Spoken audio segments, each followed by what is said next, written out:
Steve Evans, let's start with last week. What a tonic and a boost that's been to everybody.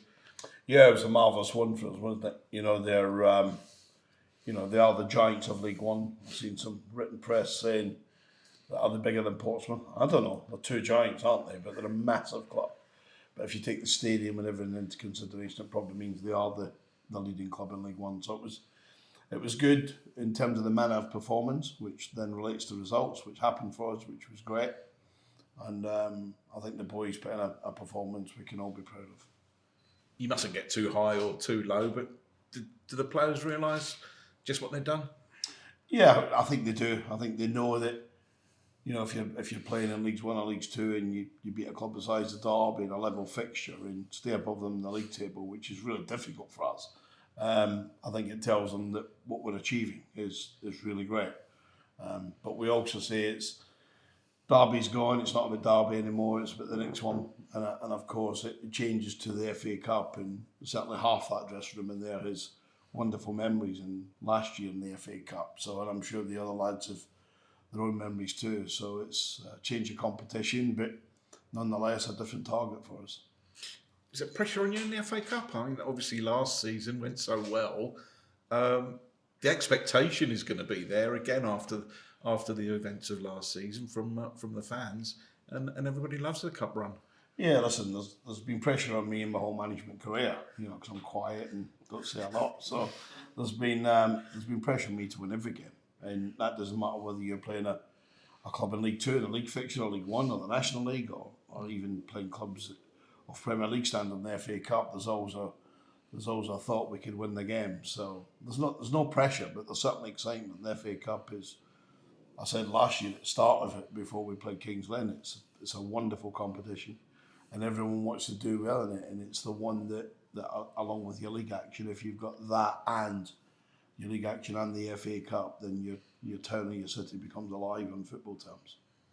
When you're sitting there looking at the draw, are you hoping for anybody, or I mean, obviously you're hoping for a home draw, but when Tranmere's come out, it's probably not the one that you really want.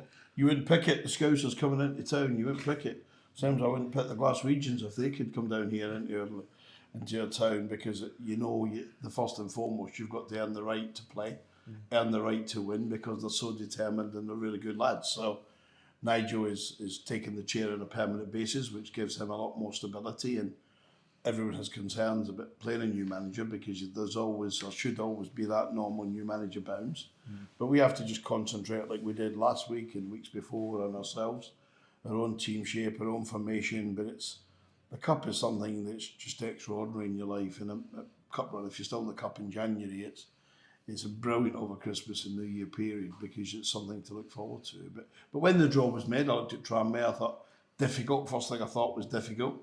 I would have rather had one or two teams that clubs in our league have got at home, that are non-league clubs that have got to this level for the first or second time in their lives.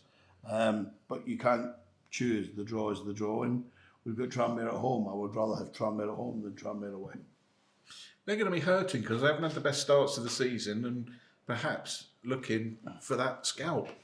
Well, I'll tell you what they've got. They've got fantastic owners in Mark and Nicola Pallier. So they've got really experienced football administrators. They've just changed manager for the reasons they've not been winning enough league points, given the expectation at Tranmere at the start of the season. I can remember speaking to the manager up there, and there was real hopes that they could fight and challenge for promotion, but it's not been the case. So everyone knows what happens in that situation. The person that pays the cost is the manager. So the managers went and Nigel's come in, and Nigel's managed at a top level. So he's very experienced. I know him very well.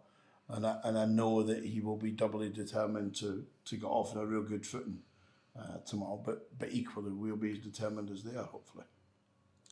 A lot of people talking about Luke Norris as well, of course, who's will be coming back to the club. He's had a bit of a stop-start to the season himself with injury and everything.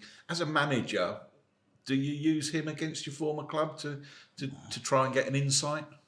Well, you use him in terms of personnel, but Luke is obviously not aware of half of our personnel now. But, Luke Norris in isolation was fantastic for me when I came into the football club. He was a huge reason why we survived in League Two in the first season I came in, when it looked over and out, just waiting for the final knock-ins.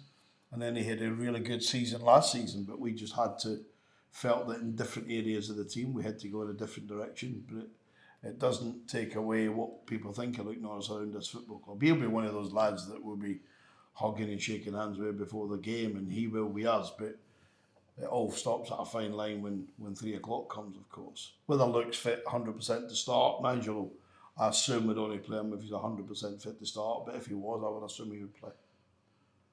Talking of fitness, how's the squad looking? Yeah, we're very much like the lads we had last week. You know, Kasky missed last week, but he's very close. He'll be on the grass on Monday, but he won't be ready for tomorrow. Sweens will still be missing for a week or two. Other than that, I think we're pretty much good to go, other than Harry, who's been a longer term project to get back on the fitness levels, but he's getting closer every day. So from our point of view, it's the squad that was in duty last week, plus the 2 or 3 lads that didn't get selected in the 18. I guess it's testament to the squad as well. Some of these players who haven't featured perhaps so much recently, case in point, Alex McDonald came straight back in after a break, and he was one of your top performers. Yeah, Maka had a naughty challenge really in a previous game and deservedly got the red card, and then got Postman Park with his fine envelope. People think we don't fine players in the mass brawl. They think they don't pay it, the players pay it. So he got fined, but he then went to work with the fitness team and kept himself incredibly fit. And I think it's testament to Maka and his fitness levels, how well he did when he came in last week. And I've always said he's infectious. He's a big character in our dressing room, whether he's selected or whether he's not. His experience gives him that. And he's certainly someone who gave us something that we didn't have in recent weeks last week. But we use Alec when we fit the culture of the game suits him. But it's been brilliant to have him back again and get him away from your co-commentary on the mic. He'll be delighted with that, I'm sure. The fans, of course, they've spent a lot of money recently, travelling up and down in big numbers, and there was a big crowd last week. Probably won't be so many tomorrow.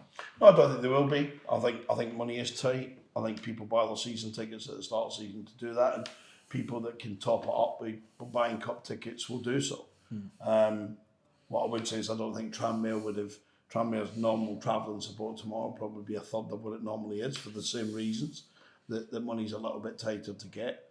But it is the magic of the cup. It shouldn't matter. I've been in the FA Cup when there's been 150, 200 people there. So in terms of spectators, so that doesn't bother me in the slightest. It's what happens on the grass tomorrow. We have to then create the excitement back in the town by dealing with tomorrow.